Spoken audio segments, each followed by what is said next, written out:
Direktur Riset Saiful Mujani Research and Consulting (SMRC), Denny Irvani mengungkapkan dukungan kelompok pemilih kritis kepada PDI Perjuangan (PDIP) dalam kurun waktu 3 tahun terakhir mengalami penurunan. Hal itu diketahui berdasarkan survei terakhir yang dilakukan SMRC pada 18–19 April tahun 2023 lewat sambungan telepon. Pemilihan sampel dilakukan melalui metode random digit sampling. Sebanyak 831 responden dipilih melalui proses pembangkitan nomor telepon secara acak, validasi dan screening. Margin of error survei diperkirakan kurang lebih 3,5% pada tingkat kepercayaan 95%, asumsi simple random sampling. Ada garis berwarna merah yaitu tren dukungan kepada PDI Perjuangan dalam jangka yang panjang, survei April tahun 2020 sampai April tahun 2023, terlihat ada penurunan dukungan terhadap PDI Perjuangan di kelompok pemilih kritis. Dari 23,1% di April tahun 2020 menjadi 16,1% di April tahun 2023, ujar Denny saat memaparkan hasil survei dalam konferensi pers secara daring.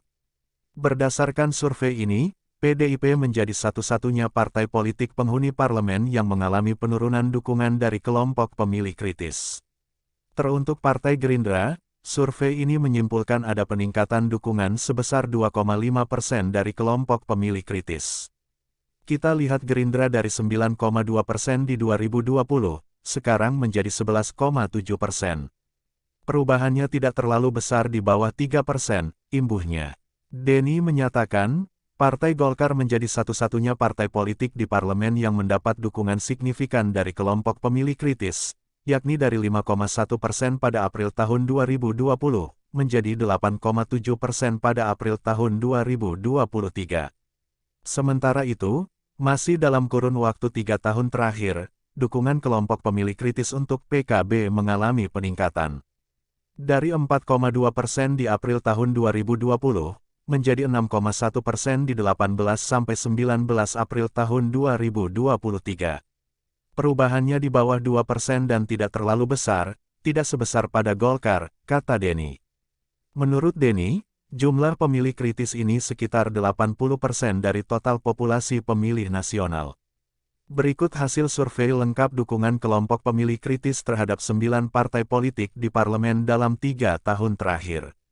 1. PDIP, dari 23,1% turun menjadi 16,1%. 2. Gerindra, dari 9,2% naik menjadi 11,7%.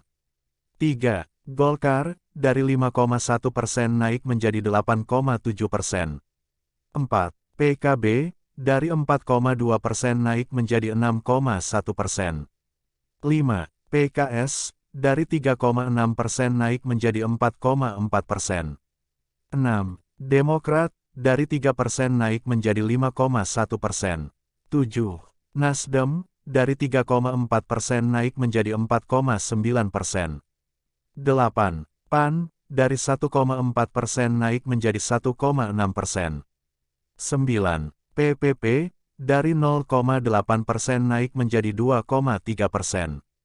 Sehingga kita bisa simpulkan, dari 9 partai politik yang ada di parlemen, yang ada perubahan signifikan adalah PDI Perjuangan dan Golkar. PDI Perjuangan cenderung turun dari kelompok pemilih kritis, sedangkan Golkar cenderung mengalami penguatan, ucap Denny. Sementara Lembaga Survei Indonesia, LSI, mengungkap PDIP memiliki elektabilitas yang cukup unggul daripada partai lainnya yang juga akan berlaga dalam pemilu 2024 mendatang.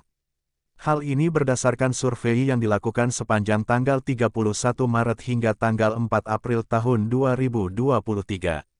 Direktur Eksekutif LSI Jayadi Hanan mengatakan sejumlah partai dalam hasil survei tersebut menunjukkan angka yang mengalami penurunan. Penurunan ini tak hanya dialami PDIP, partai lain pun mengalami hasil yang sama.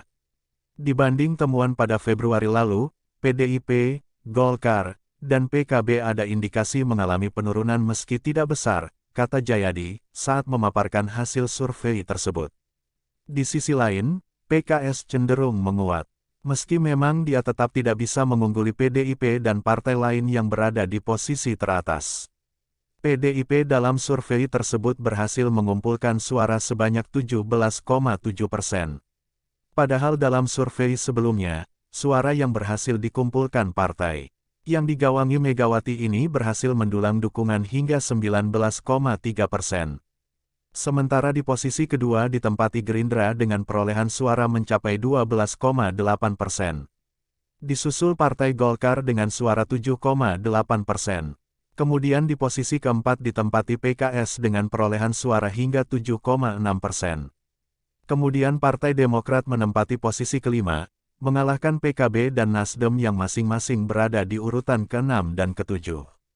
Perolehan suara yang dikumpulkan ketiganya yakni, Demokrat sebanyak 5,4%, PKB 4,4%, dan Nasdem 4,1%.